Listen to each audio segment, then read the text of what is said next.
خوف۔ میری گاڑی کی ہیڈ لائٹس کی تیز روشنی اس اندھیری سڑک کو چیر رہی تھی کہ اچانک میری نظر سڑک کنارے کھڑی ایک شکل پر پڑی۔ میں نے جھٹکے سے بریک پر پیر رکھا۔ ہیڈ لائٹس کے بالکل سامنے ایک عورت کھڑی تھی۔ اس نے روایتی ہماچلی لباس پہن رکھا تھا اور وہ مجھے گاڑی روکنے کا اشارہ کر رہی تھی۔ آج کی سٹوری ہمیں ریڈٹ کے ایک یوزر نے بھیجی ہے جس کا نام آپ اسکرین پر دیکھ سکتے ہیں۔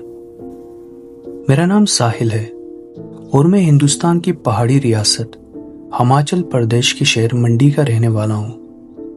میں پیشے سے ایک ٹیکسی ڈرائیور تھا اور میرے لیے رات کے اندھیرے میں سنسان پہاڑی راستوں پر گاڑی چلانا ایک عام سی بات تھی۔ لیکن اس رات میری زندگی ہمیشہ کے لیے بدل گئی۔ واقعہ کچھ یوں ہے کہ میرا ایک پرانا دوست جو سالوں سے بیرون ملک مقیم تھا واپس اپنے گاؤں آ رہا تھا جہاں میرا بھی گھر تھا۔ فلائٹ لیٹ ہونے کی وجہ سے اس نے مجھے کال کی اور کہا میری بس مجھے رات کے ٹھیک 12 بجے منڈی شہر کے بس اسٹیشن پر اتارے گی۔ تم جانتے ہو رات کے اس پہر مجھے اپنے گاؤں جانے کے لیے کوئی دوسری بس یا ٹیکسی نہیں ملے گی۔ کیا تم میری مدد کر سکتے ہو؟ وہ میرا لنگوٹیا یار تھا، میں بھلا کیسے منع کرتا۔ میں نے فوراً حامی بھر دی۔ ٹھیک 12 بجے میں اپنی ٹیکسی لے کر بس اسٹیشن پہنچا، اسے گاڑی میں بٹھایا اور وہاں سے 34 کلومیٹر دور اپنے گاؤں کی طرف نکل پڑا۔ پہاڑی راستوں کو پار کرتے ہوئے ہم خیریت سے گاؤں پہنچ گئے۔ دوست کے گھر پہنچ کر پرانی یادیں تازہ کر رہے تھے۔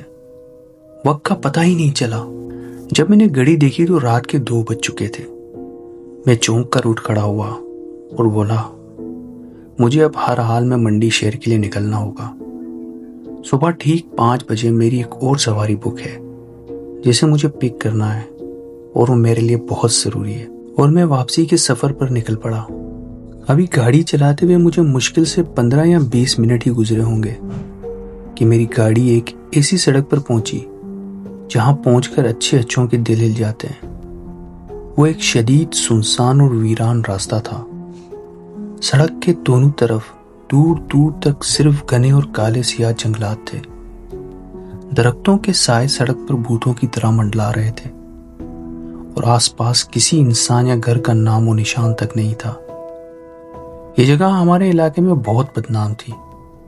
لوگ کہتے تھے کہ یہاں رات کے وقت کچھ ایسی پراسرار چیزیں دیکھی گئی ہیں جن کا کوئی سائنسی جواب نہیں۔ اسی لیے رات کے وقت کوئی بھی اکیلا اس سڑک سے گزرنے کی ہمت نہیں کرتا۔ لیکن میں مجبور تھا، مجھے صبح کی سواری کے لیے پہنچنا بہت ضروری تھا۔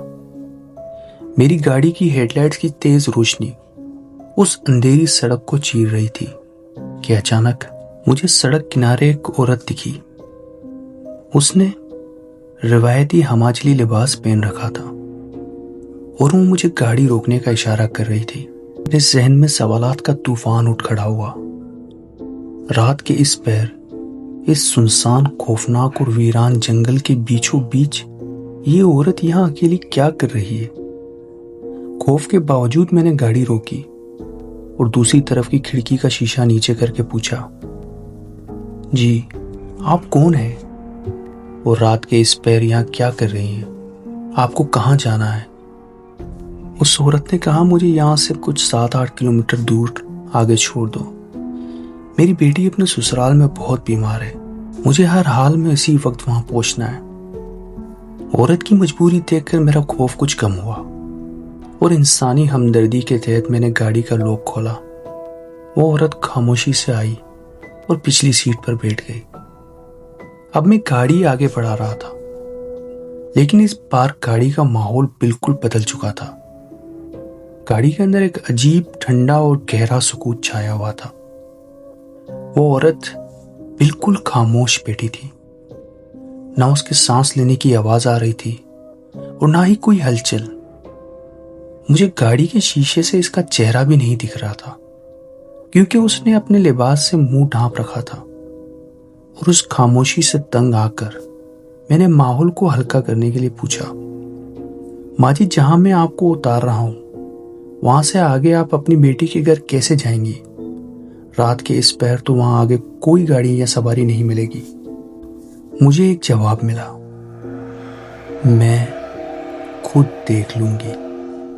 اس کے اس لہجے اور اس جواب نے میرے جسم کے رونگٹے کھڑے کر دیے، کیونکہ اس کی آواز بالکل بے جان تھی۔ خیر، تقریباً 8 کلومیٹر کا سفر طے کرنے کے بعد اس عورت نے اشارہ کیا اور میں نے گاڑی روک دی۔ وہ خاموشی سے گاڑی سے اتری اور اندھیرے میں جنگلوں کے اندر غائب ہو گئی، اور میں نے چین کا سانس لیا۔ میں نے گاڑی کی رفتار بڑھائی تاکہ جلدی سے اس جنگل کو پار کر سکوں۔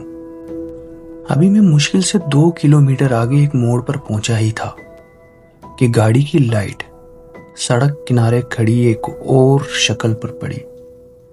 میں نے جیسے ہی غور سے دیکھا، میرے جسم کے سارے رونگٹے کھڑے ہو گئے۔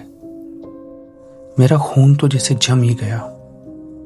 وہی عورت، وہی روایتی ہماچلی لباس، دوبارہ سڑک کے کنارے کھڑی تھی اور بالکل اسی انداز میں مجھے گاڑی روکنے کا اشارہ کر رہی تھی۔ میرا دماغ سن ہو گیا۔ میں پاگلوں کی طرح سوچنے لگا کہ یہ کیسے ممکن ہے؟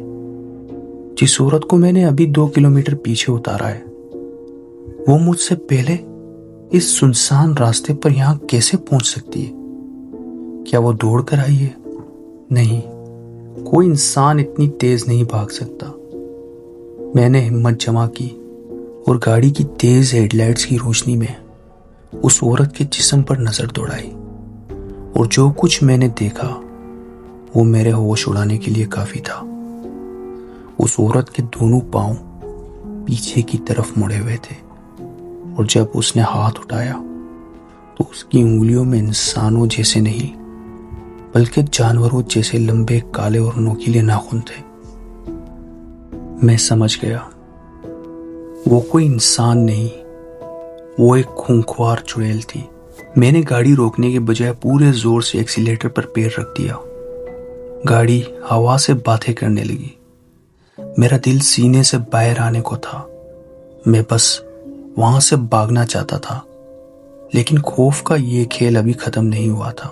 کچھ دیر دور جانے کے بعد میں دیکھتا ہوں کہ وہی چڑیل ایک بار پھر سڑک کے بیچوں بیچ کھڑی مسکرا رہی تھی اور گاڑی روکنے کا اشارہ کر رہی تھی۔ وہ میرا شکار کرنا چاہتی تھی، وہ مجھے اپنے قابو میں کرنا چاہتی تھی۔ میں نے اب اپنی آنکھیں بند کی، اپنے خدا کو یاد کیا، اور بغیر دیکھے گاڑی کی رفتار فل کر کے وہاں سے گاڑی بھگا لے گیا۔ وہ چڑیل بار بار میرے سامنے آ رہی تھی، لیکن میں نے گاڑی نہیں روکی۔ کسی نہ کسی طرح موت کے منہ سے نکلتے ہوئے میں پاگلوں کی طرح گاڑی دوڑاتا ہوا منڈی شہر کے کیب اسٹیشن پر پہنچ گیا۔ جیسے ہی میں نے گاڑی پارک کی، خوف کی وہ شدت جو میں نے اب تک روک رکھی تھی میرے جسم پر حاوی ہو گئی۔ خوف کے اس ہولناک صدمے کی وجہ سے میں بے ہوش ہو گیا اور میرا سر گاڑی کی اسٹیئرنگ وہیل پر گرا۔ میرا سر اسٹیئرنگ پر گرنے کی وجہ سے گاڑی کا ہارن مسلسل زور زور سے بجنے لگا۔ رات کے اس آخری پہر سنسان اسٹیشن پر ہارن کی تیز آواز سن کر آس پاس کے لوگ جمع ہوئے۔ انہوں نے مجھے بے ہوش پایا اور میرے منہ سے جاگ نکل رہی تھی۔ لوگوں نے فوراً مجھے ہاسپٹل منتقل کیا۔ اگلے دن جب ہاسپٹل میں مجھے ہوش آیا تو میں بری طرح کانپ رہا تھا۔ میری آنکھوں میں وہ ہولناک خوف صاف دیکھا جا سکتا تھا۔ میں نے اسی وقت ہاسپٹل کے بستر پر لیٹے ہوئے فیصلہ کر لیا کہ میں اب زندگی میں کبھی ٹیکسی نہیں چلاؤں گا۔ 2 دن بعد جب میری حالت کچھ بہتر ہوئی، میں اپنے گاؤں کے مقامی پجاری کے پاس گیا، انہیں سارا ماجرا سنایا۔ ان کا کہنا تھا، ساحل بیٹے، آج تم اگر زندہ سلامت میرے سامنے بیٹھے ہو تو یہ صرف اور صرف ایک معجزہ ہے۔ تمہیں خدا کا لاکھ لاکھ شکر ادا کرنا چاہیے کہ اس رات تمہاری جان بچ گئی۔ تمہارے گلے میں بھگوان شیو کا ترشول والا لوکیٹ موجود تھا اور ڈیش بورڈ پر بھگوان کی تصویر لگی ہوئی تھی۔ یہ اسی کا نتیجہ ہے کہ وہ چڑیل تمہارے قریب آنے سے رک رہی تھی اور تم پر حملہ نہ کر سکی، ورنہ اس سنسان سڑک پر وہ تمہیں زندہ نہیں چھوڑتی۔ جی تو یہ تھی آج کی کہانی۔ ملتے ہیں اگلی کسی ایسی ہی خوفناک داستان کے ساتھ. تب تک کے لیے اللہ حافظ.